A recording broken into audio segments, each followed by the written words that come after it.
quero agradecer a saudação de boas-vindas. Quero dizer aos vossos ouvidos que a recíproca é verdadeira. Eu aprendi a amar essa igreja, né?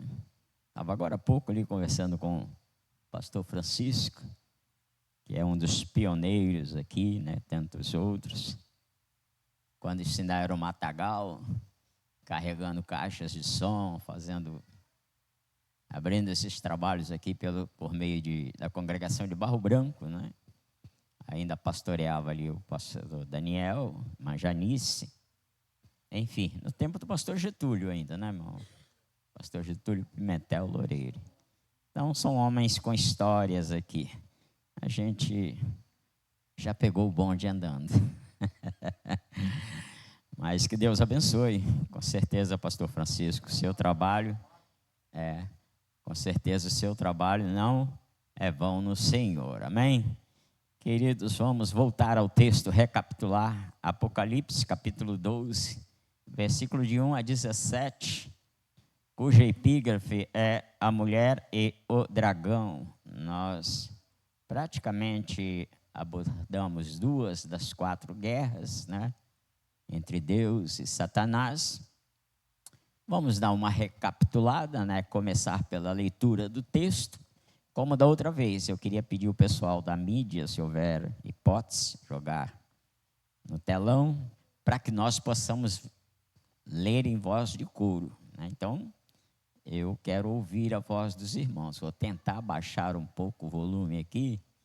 E 7 décadas, irmã, a gente já viu um pouquinho limitado, viu?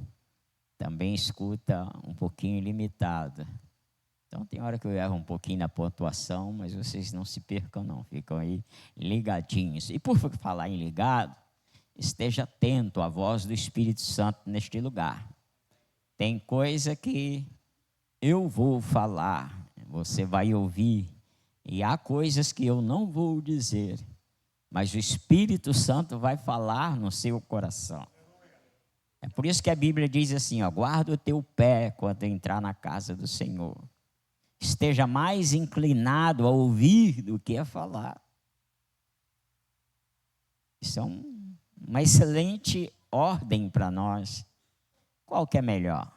Ficar falando ou ouvir a voz do Espírito Santo?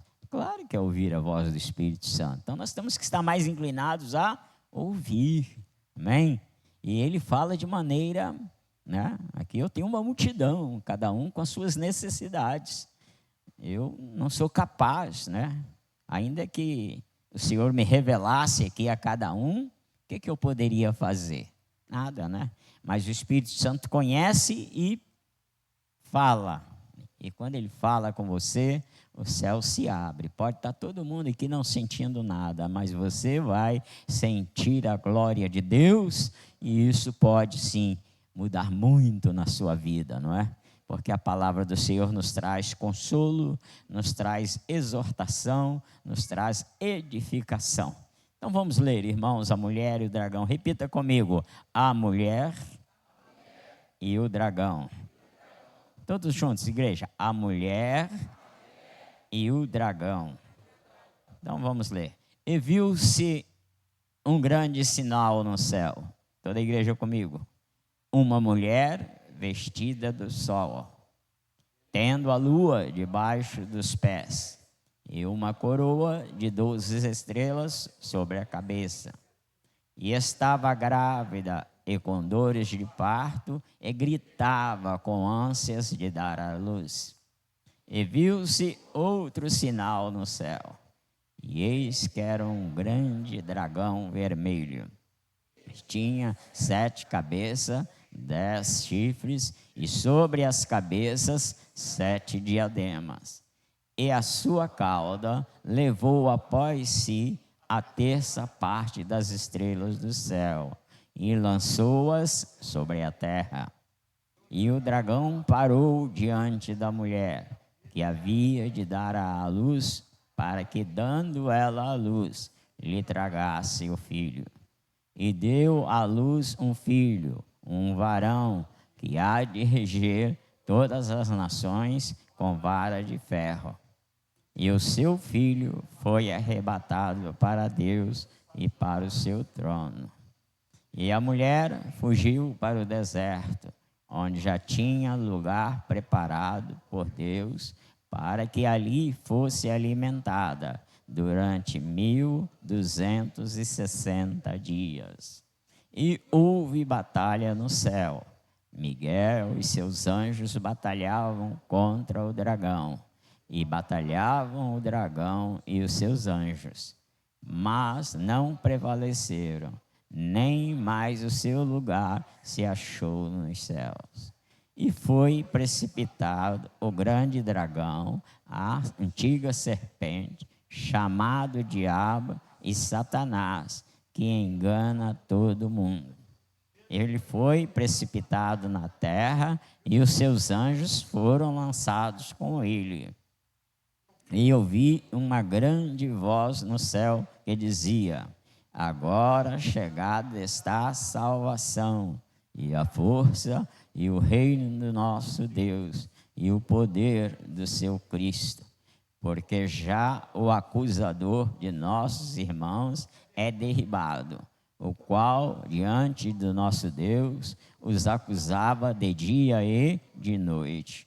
E eles o venceram pelo sangue do Cordeiro e pela palavra do seu testemunho, e não amaram sua vida até a morte.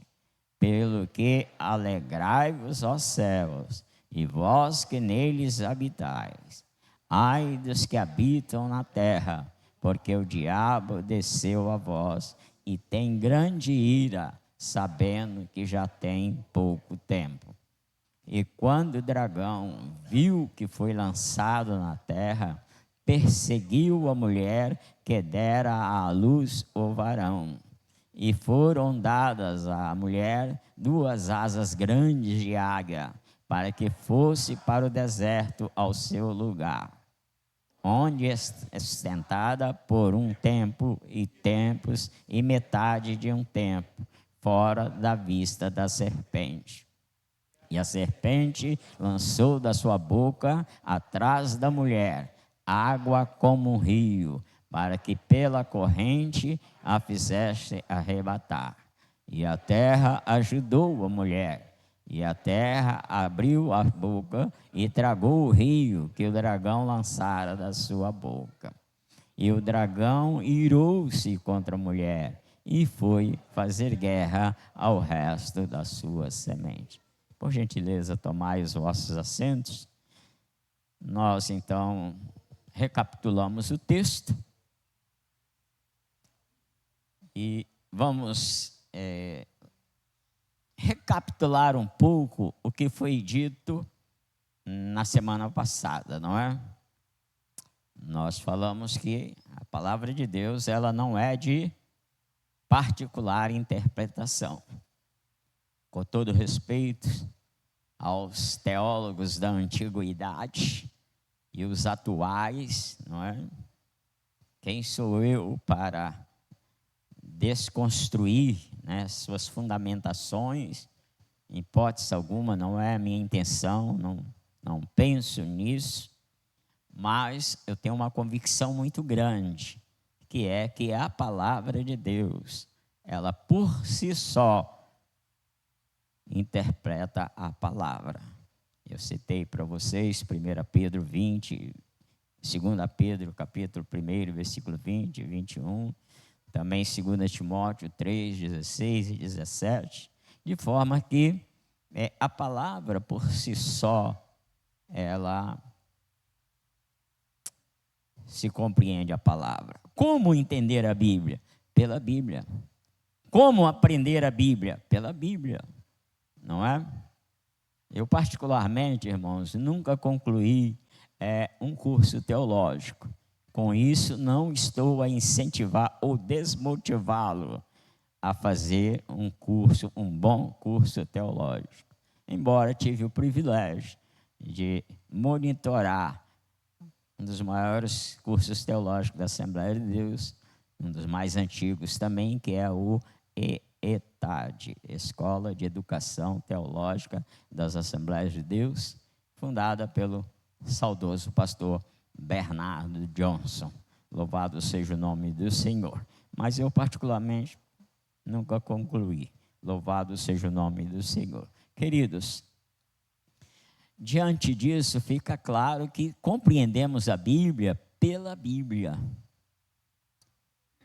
Como pode ser isso? Estamos dando uma recapitulada no primeiro ponto nosso aqui, introdutório da semana passada.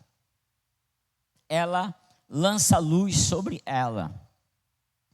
O salmista, no Salmo 119, e versículo 105, ele disse: lâmpada para os meus pés é a tua palavra e luz para o meu caminho. Então, a palavra que ilumina o nosso andar, as nossas pisadas, não é? Em prol da palavra de Deus. Então, quer entender da palavra? Use a própria palavra de Deus. Por quê? Porque ela não é de particular interpretação. Ela é interpretada por ela mesma. Se o que disserem, se o que afirmar não estiver de acordo com o conjunto da Bíblia, é heresia, é falsa doutrina, é falso ensinamento, não é uma sã doutrina. Então ela é um conjunto. Qualquer versículo isolado da Bíblia é heresia. Por que há muitas heresias? Porque as pessoas excluem um versículo, tomam base somente naquele versículo, esquece do texto, do contexto, esquece de toda a estrutura bíblica e ensinam coisas que não estão de acordo com a palavra de Deus. Enganam e são enganados. Então, que Deus tenha misericórdia de nós, não é?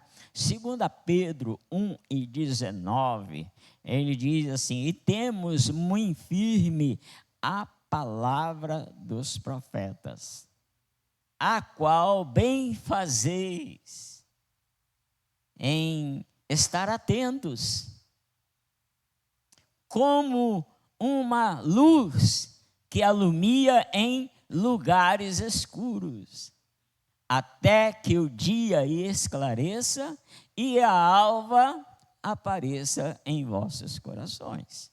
Então ela ilumina o entendimento para que você possa compreender a palavra. Vocês se lembram que eu dei um exemplo para vocês, por exemplo, sobre a trivial história de Golias e Davi, de Davi e Golias? E eu disse, se perguntar quem é o gigante, todos nós vamos responder Golias, mas nós precisamos ter uma ideia da palavra com a palavra. Essa falta de entendimento da palavra com a palavra nos leva a sangrar as Escrituras, nos leva a ensinar o que ela não ensina. Nós temos vários exemplos. Nós temos um dos casos, né, por ordem cronológica, é o de Jacó. Mas como é que é isso?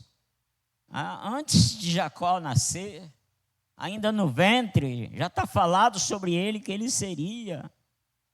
Então, quando a Bíblia fala e dá detalhes assim, até mesmo pejorativo de determinadas pessoas, é porque a Bíblia, ela é verdade. Ela é um livro sincero e um livro muito distinto. Ela não engana. Por exemplo, seja qualquer um, seja qual for a patente dele no meio do povo, seja rei, seja profeta, seja sacerdote ou seja o povo, se fez o que era bom e reto aos olhos do Senhor, a Bíblia diz que tal pessoa, de qualquer patente, fez o que era bom e que era reto aos olhos do Senhor. Se não fez, ela igualmente vai dizer que não fez. Então ela abre o leque sobre Jacó. E às vezes nós apanhamos essas coisas e forçamos muitas situações em cima de Jacó, dando pejorativos sobre ele e tantas outras coisas. Nós temos que entender a palavra. E como nós vamos entender a palavra? Voltando ao princípio. Se você pegar Jacó no seu tempo, né, ali já de adulto, ali na oportunidade da primogenitura, no negócio com seu irmão, é claro que você vai ter Jacó como um enganador. E a própria Bíblia mostra isso. Mas nós precisamos entender todo o contexto, ou seja, já estava aquilo dentro da palavra. Inclusive nós estamos passando por esse tipo de lição. Então temos que compreender as Escrituras pelas Escrituras. 400 anos depois de Jacó descer à tumba fria, o Senhor aparece a Moisés lá no Monte Horebe. E ele pergunta: quem é, Senhor? Ele diz: eu sou Deus de Abraão, de Isaque e de Jacó. O que eu quero dizer isso com você? Que Deus respeita Jacó, que Deus reconhece Jacó como um homem de Deus. E não sou eu, não somos nós que vamos desqualificar. Agora, são coisas que estão para além da nossa mente, nós temos que entender. A mesma coisa se trata, por exemplo, de Sansão. Se diz tantas coisas. Eu já vi um renomado pastor dizer que ele era um gigante, um homem de Deus, mas que ele não poderia ver um rabo de saia. E aí começa... Gente, nós precisamos de ter cuidado com essas coisas. Para esse momento aqui, eu oro ao Senhor. Eu peço a Deus, sem saber que eu estaria aqui. Mas eu oro ao Senhor, e uma das orações mais intensas minha é que nesse momento do altar, o Senhor me dê a palavra para falar com a igreja. Que eu não fale aquilo que não seja da parte do Senhor. Que Ele me instrua, que Ele me ensina. Que Ele abra o meu entendimento e o entendimento dos meus ouvintes. Para quê? Para que a palavra de Deus venha fluir. Então, retornando ao caso de Sansão, a Bíblia diz que os seus pais não entenderam, não compreenderam. Por que que ele não buscou uma das filhas de Israel e foi a outro arraial do qual havia preceitos para que não fizesse isso? Só que a palavra no profético, ela me diz assim: porém eles, os pais, não sabiam que esse negócio procedia do Senhor. O que é isso, igreja? Sansão no seu melhor, ele é um tipo de Cristo, que ele não vem só para Israel, ele vem estender às outras nações, e por isso Sansão foi buscar outro povo. Jesus Cristo foi a mesma coisa. Por quê? Já estava profetizado a respeito dele a Abraão, quando ainda Isaque não era nascido. Deus disse: em tua descendência, em tua semente, serão benditas todas as nações da terra. Louvado seja o nome do Senhor. Então a mesma coisa se trata com Israel. Porquanto a Bíblia diz que ele veio para o que os seus rejeitaram, e tem essa coisa toda. Paulo chama a nossa atenção para um assunto muito sério. Ele diz assim: nós precisamos ter cuidado, gentios. Por quê? Porque se eles que eram do ramo, se eles que eram ligados eram do tronco, e por negligência, descuido da palavra, foram cortados, qual não será a minha chance de ser cortado também? Eu que fui enxertado. Se os ramos naturais, Deus meteu o facão e cortou, você acha que é demais Ele cortar aqueles que foram enxertados? Corta sim, igreja. Por isso nós temos que ter cuidado, ter zelo, buscar entendimento, nos agarrar. E Paulo então diz assim: se eles sendo cortados foi motivo de bênçãos para a nossa vida, qual não será a glória se eles forem reconciliados com Deus. Daí a Bíblia nos manda a orar por Israel. Por quê? Se na rejeição deles, aleluia, a graça de Deus nos alcançou.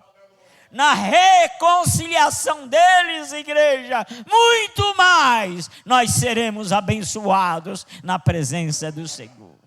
A mesma coisa disse por Jesus. Se na morte de Jesus veio bênção sobre a nossa vida, e a sua ressurreição nos trouxe a justificação, o perdão e a graça para nós estarmos na presença do Senhor. Amém?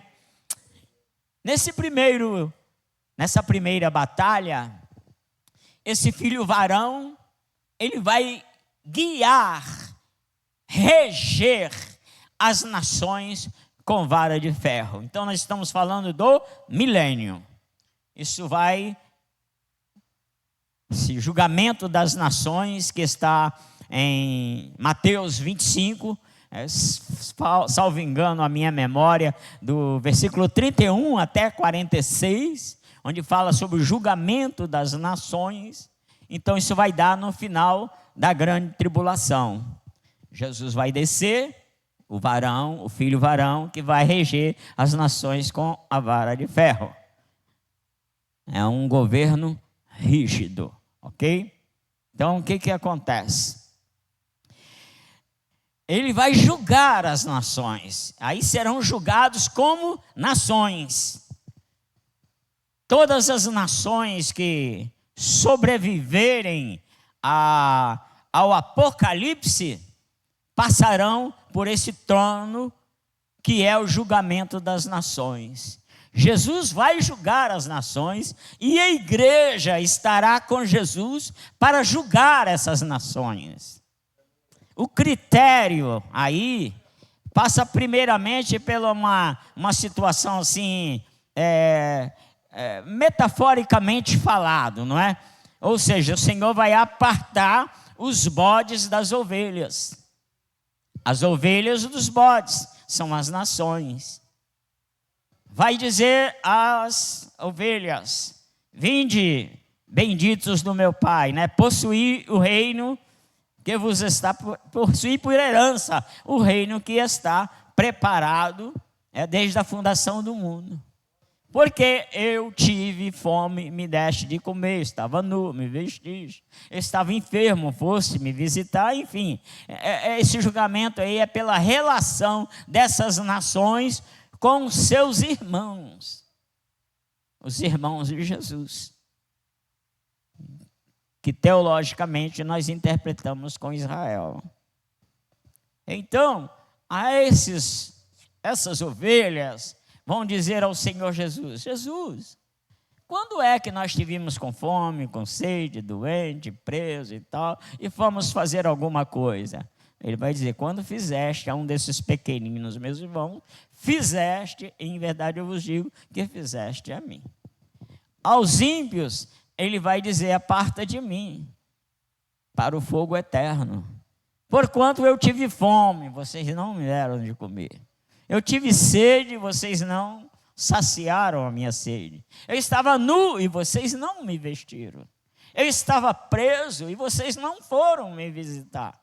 E eles também vão fazer o mesmo questionamento das ovelhas. Os bodes também vão questionar: Senhor, quando é que te vimos dessa maneira e nada fizemos? Quando vocês não fizeram a um desses pequeninos, meus irmãos, em verdade eu vos digo que a mim não fizeste. Então esse será o critério do julgamento. Então os bodes são separados e esses outros entram na terra, eles vão herdar a terra.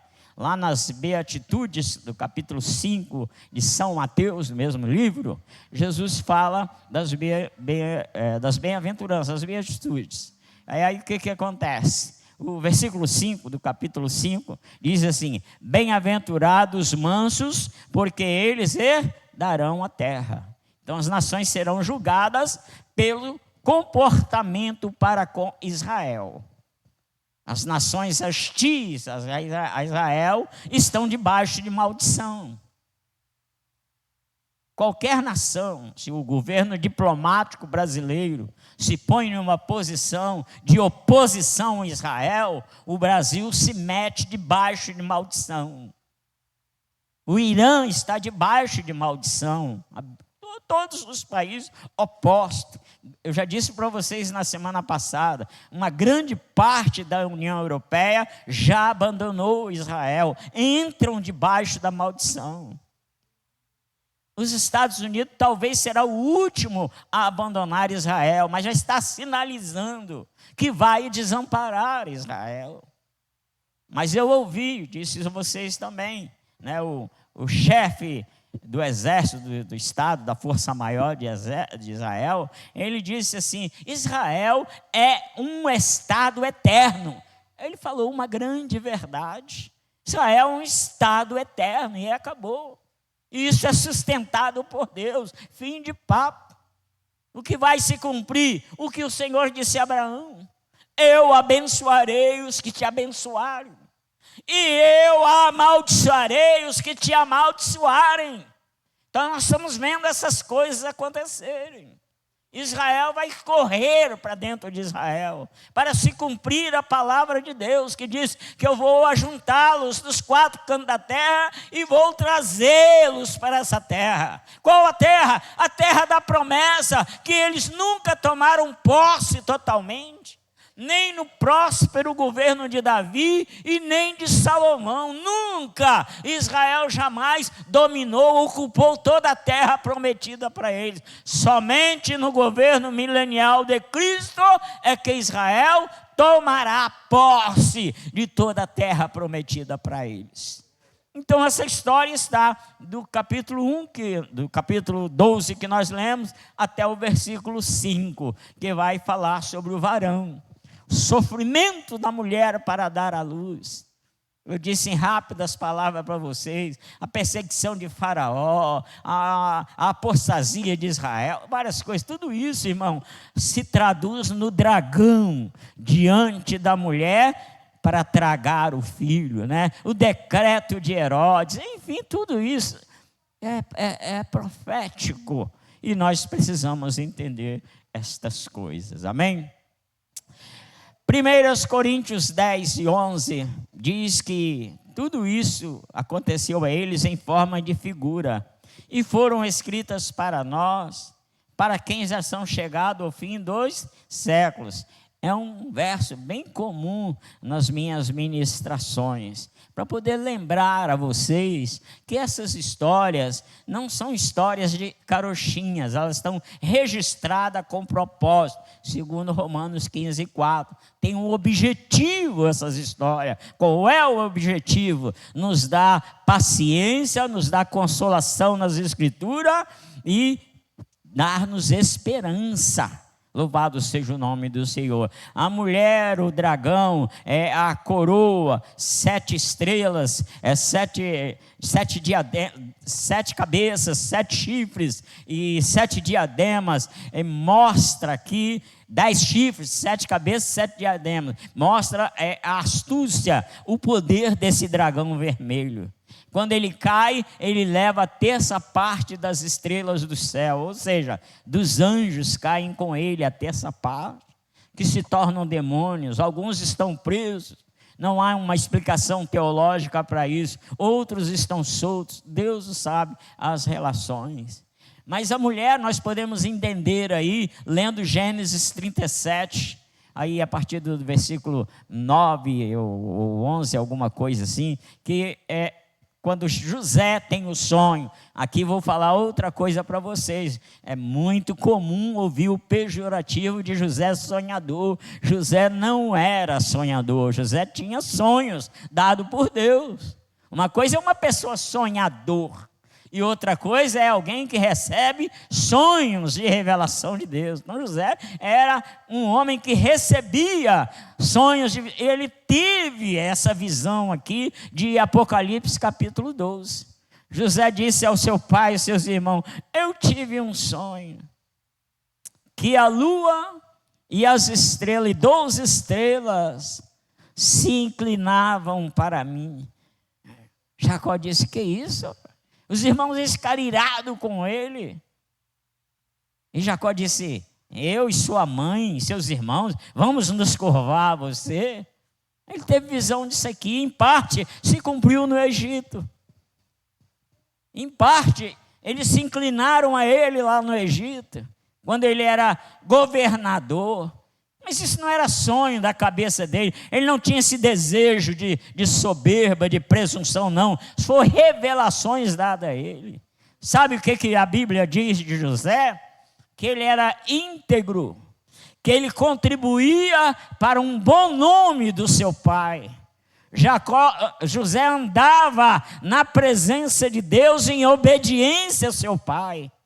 E os seus outros irmãos eram o que diz os espanhóis, mala hóstia, ou seja, mau caráter. Eles andavam aprontando, não é? E trazendo má fama para Jacó, pondo em risco a sobrevivência de Jacó. Louvado seja o nome do Senhor. Então, mas José, a Bíblia diz que por que Jacó amava José? Porque ele era um filho obediente. Ele denunciava o mau comportamento dos seus irmãos. Oh, querida igreja, aleluia. A Bíblia diz que os olhos do Senhor acompanham os passos de um homem bom. Aleluia. Então, se você tem caráter, se você é justo, se você é correto, pode ser que ninguém esteja a te olhar, mas com toda a ousadia do Espírito Santo, eu digo para você nesta noite: se o seu andar é assim, saiba que há olhos como chama de fogo acompanhando os seus passos, por onde quer que andares, para te guardar, para te livrar, aleluia, para cumprir a boa promessa feita na sua palavra para ti. Por isso vale a pena ser fiel ao Senhor, amém? Louvado seja o nome do Senhor. Então, nós aí paramos um pouco na primeira e na segunda guerra. O milênio, eu só quero aproveitar o gancho aqui para dizer a vocês que o julgamento das nações dá-nos entendimento. Aqui eu volto a puxar a palavra outra vez para você compreender. Volto a invocar o que é a palavra, o farol que ilumina o que está escuro, o que você não pode enxergar normalmente. O que eu posso ver aqui no julgamento das nações? Que haverá pessoas, haverá homens, que eles não vão subir no arrebatamento. Eles vão entrar na grande tribulação. Eles vão sobreviver às catástrofes da grande tribulação. A grande tribulação vai desaparecer continentes, países desaparecerão. Ao final da grande tribulação, a população mundial vai estar quase reduzida a zero. Quase. Será muito pequena a população.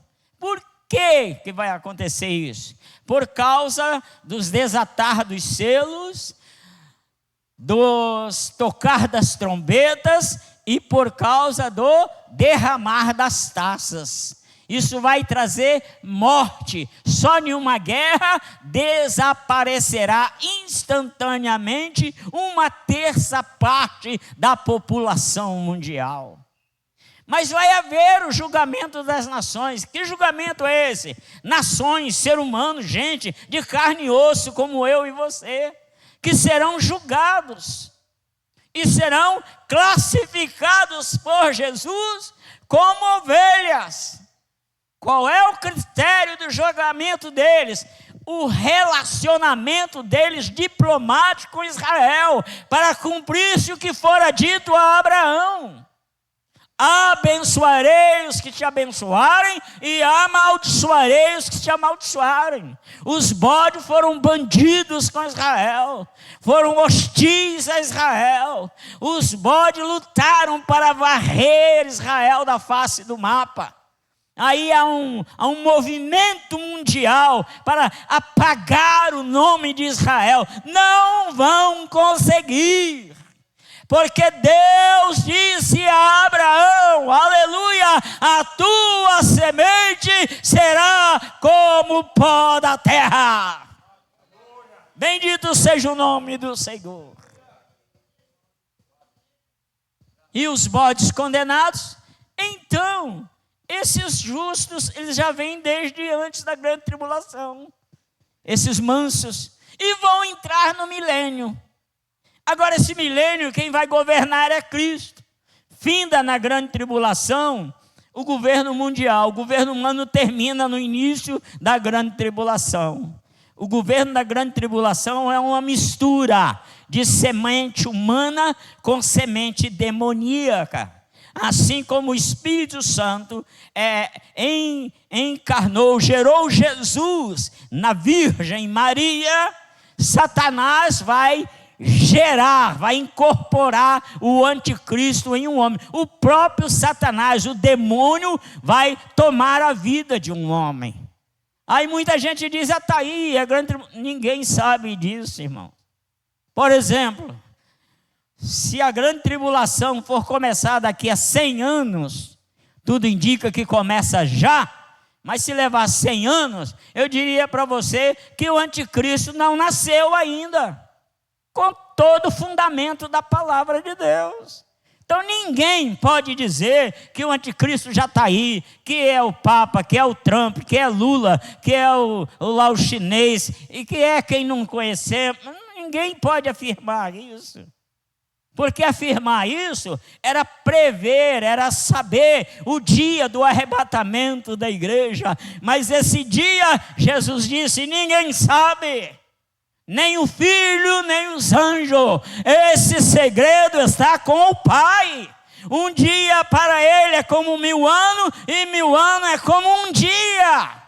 Então, não há fundamento, irmãos. Pela fé, pela esperança, nós podemos até crer que fazemos parte do arrebatamento da igreja, mas não há fundamentação bíblica para afirmar que nós somos a geração do arrebatamento.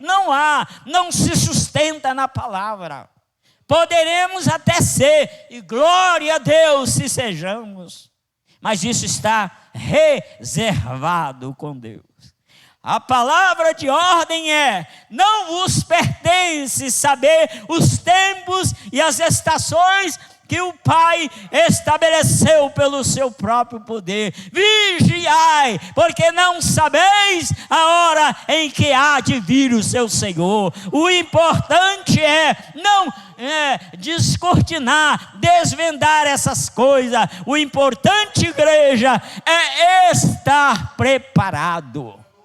É estar pronto, aleluia. Essa é a grande glória do crente, e por isso nós estamos estudando a palavra, porque vai se cumprir. Se nós formos fiéis, será assim.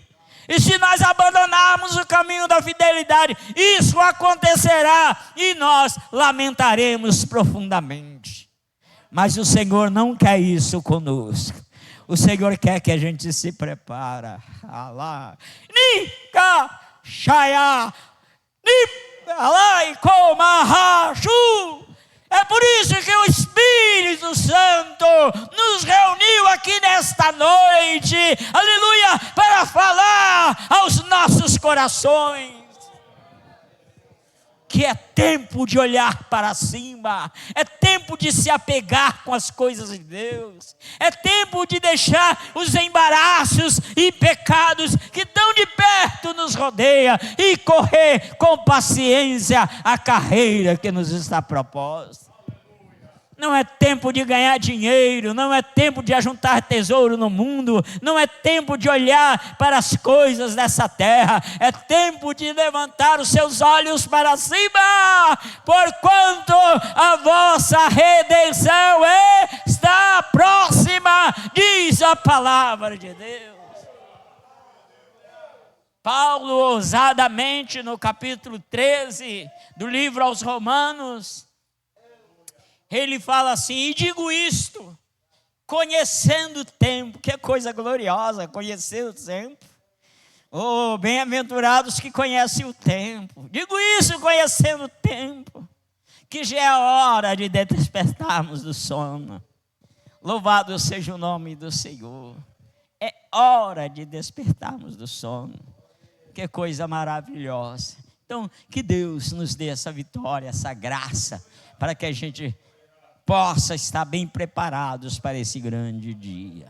Amém? Louvado seja o nome do Senhor. Deus abençoe a sua vida. Se aplique em prender a palavra. A Bíblia diz: bem-aventurado quem lê, bem-aventurado que ouve, bem-aventurado que guarda as palavras desta profecia. Por quê? Porque o tempo está próximo. Então ele afirma nesse capítulo 11 que nós agora estamos mais perto da salvação do que quando nós aceitamos a fé. Se você tem um dia de crente, você já tem um dia mais perto da sua salvação. Se você tem 10 anos de crente, você já está há 10 anos mais próximo da sua salvação.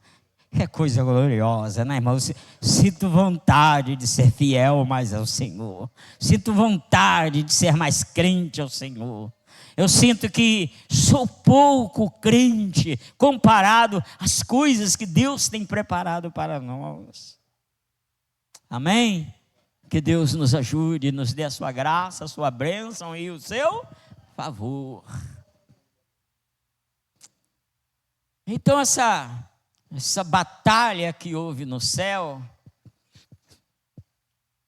caiu a terça parte, houve batalha, os anjos batalharam, Miguel batalhou, e eles foram precipitados na terra, foram julgados na terra. Louvado seja o nome do Senhor. Mas a Bíblia diz que eles, os santos, venceram pelo sangue do Cordeiro e pela palavra do testemunho. Eles não amaram as suas vidas até a morte. Jesus diz: quem amar a sua vida, perdê-la-á. Quem perder a sua vida por causa de mim, acha-la-á. Então os santos venceram. Como é que eu vou vencer, pastor? Se vence pelo sangue de Jesus. Esse é o fundamento da fé. Se vence pelo sangue de Jesus. É pelo sangue do Cordeiro que nós vencemos Satanás. Não existe outra ferramenta dada a nós para vencer ao diabo, senão o poder do sangue do Senhor Jesus. Então eles venceram pelo seu sangue e pelo testemunho, pela palavra. São duas coisas aqui, uma ação divina, o sangue de Jesus Cristo que nos purificou de toda mancha, de todo pecado. Isaías disse, no capítulo 1, verso 18, vinde, arguí-me, diz o Senhor, ainda que os vossos pecados sejam como a escarlata, se tornarão como a neve. Ainda que sejam vermelhos como um carmesim, se tornarão mais brancos do que a pura lã. É o poder do sangue de Jesus, é o poder purificador de Jesus, que arranca as nossas manchas. O sacrifício passado, o pecado era coberto, Páscoa é pular por cima, mas Jesus é o Cordeiro de Deus que tira o pecado do mundo. Se você é um crente em Jesus Cristo, já não há mais pecado na sua vida. Jesus te lavou, Jesus te purificou e Jesus, aleluia, escreveu o seu nome no livro da vida. Esse é o lado do Senhor. Agora tem a nossa parte: ser fiel até a morte. Não trocar Jesus por nada. Esaú trocou por um prato de lentilhas. Depois chorou amargamente. O anônimo escritor aos Hebreus disse: ainda que ele buscou com lágrima, não se achou arrependimento para ele. Ah, quanto engano muitas vezes em nosso meio. Deus não resiste o choro, Deus não resiste a lágrima. Vigia, igreja, aprenda a palavra, tema ao Senhor, não tenha medo de homem algum, porque o homem só pode atacar a sua carne, os seus bens. Aleluia, disse Jesus: eu vos digo a quem temeis, temeis aquele que pode matar a sua carne e lançar a sua alma. Isso nós devemos temer ao Senhor. Que Deus, um Deus que um dia tirou o homem do pó da terra fez o homem. Um Deus que depois que o homem pecou, falou para ele: tu vai voltar para o pó, porquanto é pó e ao pó te tornará. Que palavra poderosa! Fez do pó e mandou para o pó. Ninguém escapa dessa lei.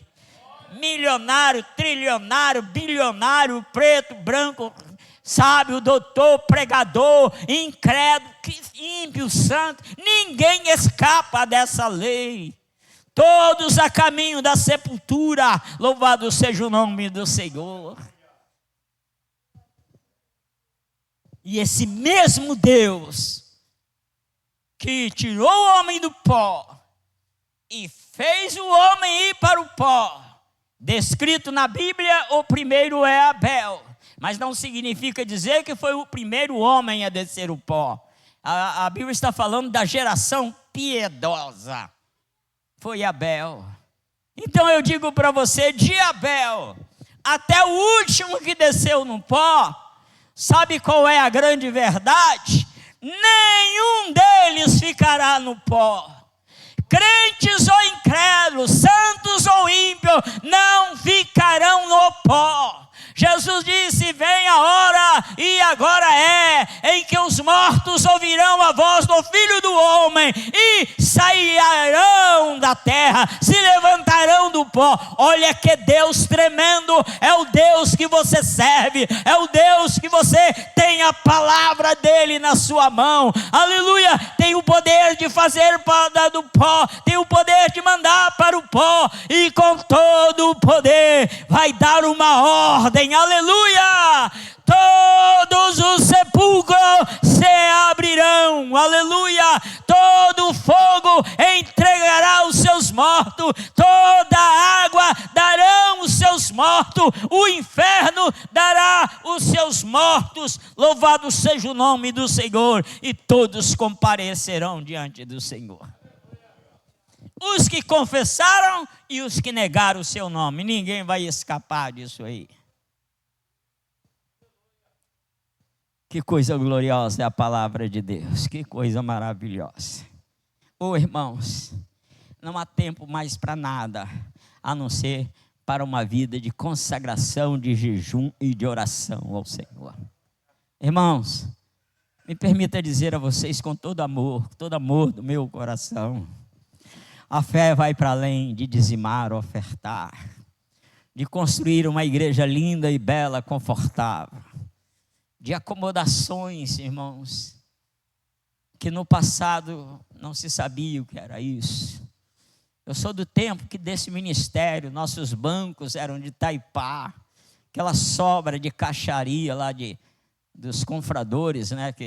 Confradores, é isso mesmo? A palavra é essa mesmo, os construtores aí, né? Aquelas caixas que fazia para poder fazer o pilar, hoje uma tecnologia, já tem chapas prontas, mas aquela sobra ali Então aquilo, alguns carpinteiros faziam o banco, sem cor, sem nada, um assentozinho de 30 centímetros. Eu me lembro um dia em São Marcos, um banco daquele quebrou e as irmãs, meu Deus, caíram todas e algumas, lamentavelmente, para nossa vergonha, ficou expostas, né? As suas partes íntimas, louvado seja o nome do Senhor. Mas, o que eu quero dizer para você? A fé vai para além dessas coisas. A fé vai para além de ser dizimista, ofertante, vai para além de uma credencial de membro, de auxiliar, ou de qualquer outra patente dentro da obra. A fé, irmãos, envolve uma comunhão com Deus. E esse é o nosso tempo, essa é a nossa oportunidade de nos aproximar de Deus. Mas vocês estão vendo como Satanás está fazendo? Eu falo para os que conversam comigo, tem duas coisas hoje que está todo mundo no vermelho: tempo e dinheiro. Ninguém tem tempo, ninguém tem dinheiro. Se você esperar tempo para fazer a obra de Deus, você nunca vai fazer. Se você esperar tempo para consagrar, você nunca vai consagrar. Se você esperar tempo para jejuar, você nunca vai jejuar. Se você esperar dinheiro para sobrar, para ajudar na obra de Deus, não vai encontrar. Então a Bíblia, irmã, é riquíssima de falar para nós. Fala de mulheres que mantinham o ministério de Jesus. Fala de viúva que deu únicos centavos. Fala de viúva que só tinha um bocado de pão para comer, ela e seu filho, e aguardar a morte. Mas a Bíblia diz que o profeta ousadamente falou com ela: não, faz primeiro para mim, traga-me. Porque assim diz o Senhor: não faltará o azeite da botija e nem a farinha da panela. E ela então trouxe. E assim foi, conforme a palavra do homem de Deus. Em outra ocasião, Jesus estava olhando todo mundo ofertar. Um chegava e botava um montante, outro montante, outro montante. E Jesus viu quando uma pobre viúva chegou e botou um único centavo. Jesus disse para os discípulos: essa deu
Qual é a realidade que Elias encontrou lá? Uma mulher não rica, apenas com um bocado de pão, de farinha e um pouco de azeite. O último bocado, a última gota de azeite.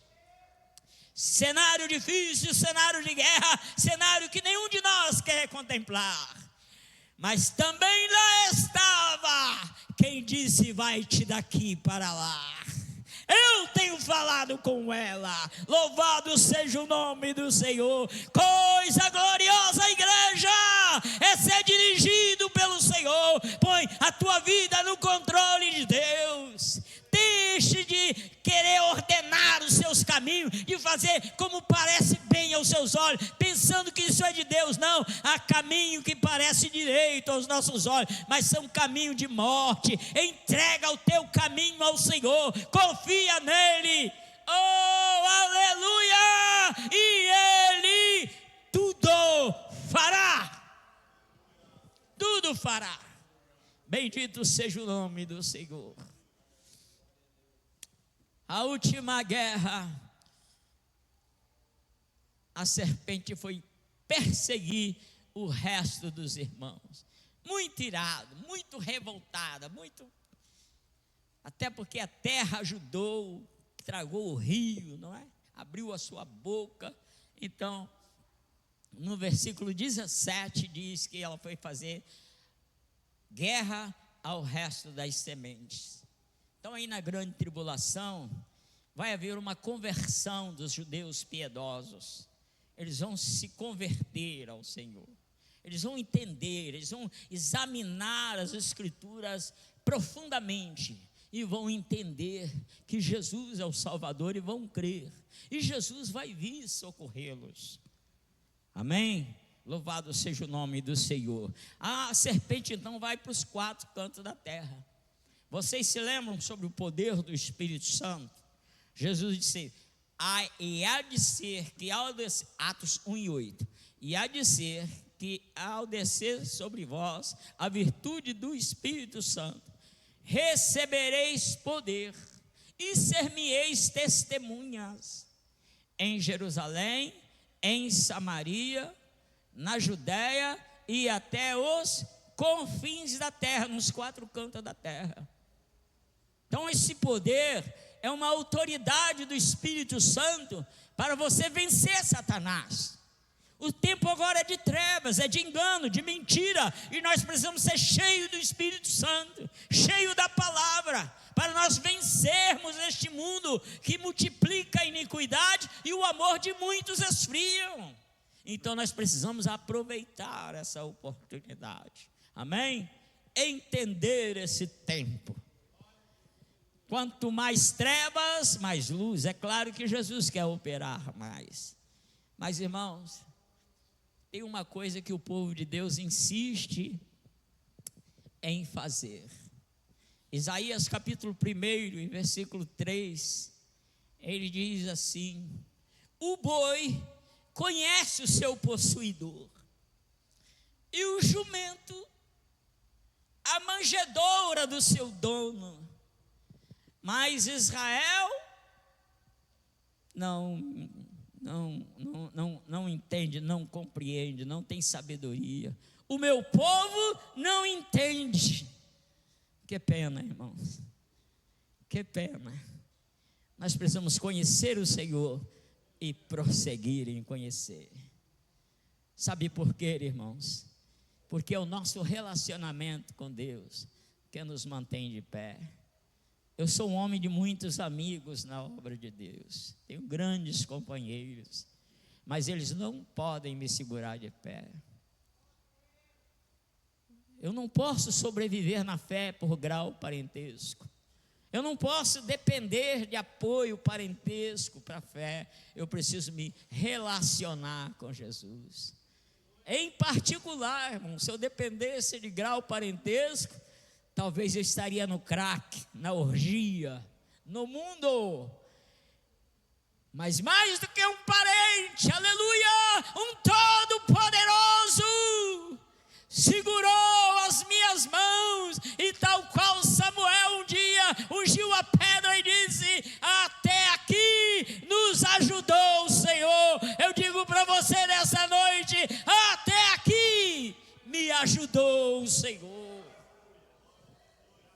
são grandes as adversidades, são grandes as lutas, são grandes as provações.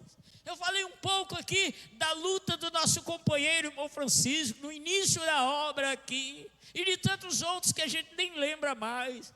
Podemos até ser ingratos, citar o nome de um e esquecer de tantos outros, que às vezes está até entre nós. Uma coisa é certa, irmãos, ninguém perderá a sua bênção, aleluia. Se você for fiel ao Senhor, tudo dará certo para a glória do teu nome, amém? Fica em pé comigo, eu quero louvar ao Senhor, com um corinho que eu gosto muito, e toma mais um minutinho, pastor, para poder orar com a igreja. Louvado seja o nome do Senhor. Adore ao Senhor comigo. Serei fiel ao meu Jesus, serei fiel. Canta com fé e com adoração. Serei fiel ao meu Jesus, serei fiel. Há uma carreira para correr, há uma vitória para alcançar. A cada dia ao meu Jesus serei fiel. Serei fiel ao meu Jesus, serei. Fidelidade ao Senhor, igreja. Serei fiel ao meu Jesus, serei fiel. Há uma carreira para correr, há uma vitória para alcançar. A cada dia ao meu Jesus serei fiel.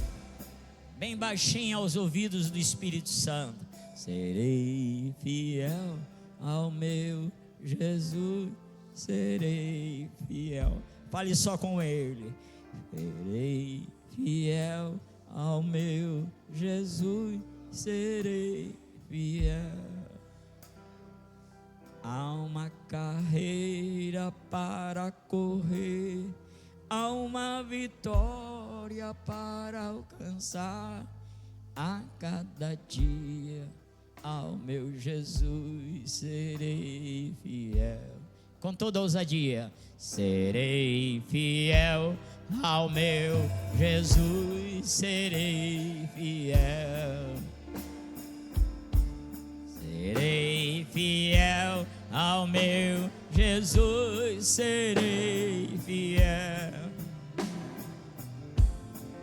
Há uma carreira para correr, há uma vitória para alcançar.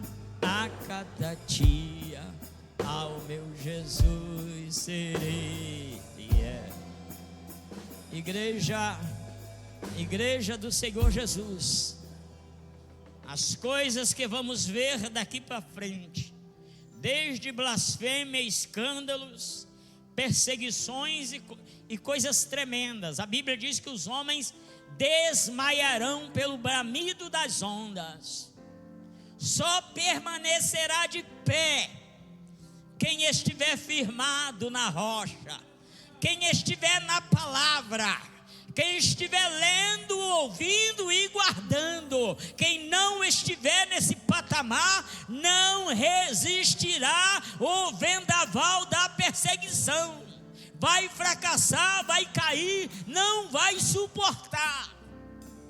É tempo de se revestir, é tempo de se preparar, e quando o dia mau chegar, fica firme, porque fiel é quem te chamou, aleluia, quem te vocacionou. Você não veio porque você quis, você não está aqui porque você quer, é o Senhor quem te plantou nessa casa. Você foi plantado nos átrios do Senhor, aleluia, graciosamente, para florescer. Não se contente com uma vida vazia, seca, sem sentido, sem comunhão com Deus, sem sentir a presença de Deus. Não. Ore,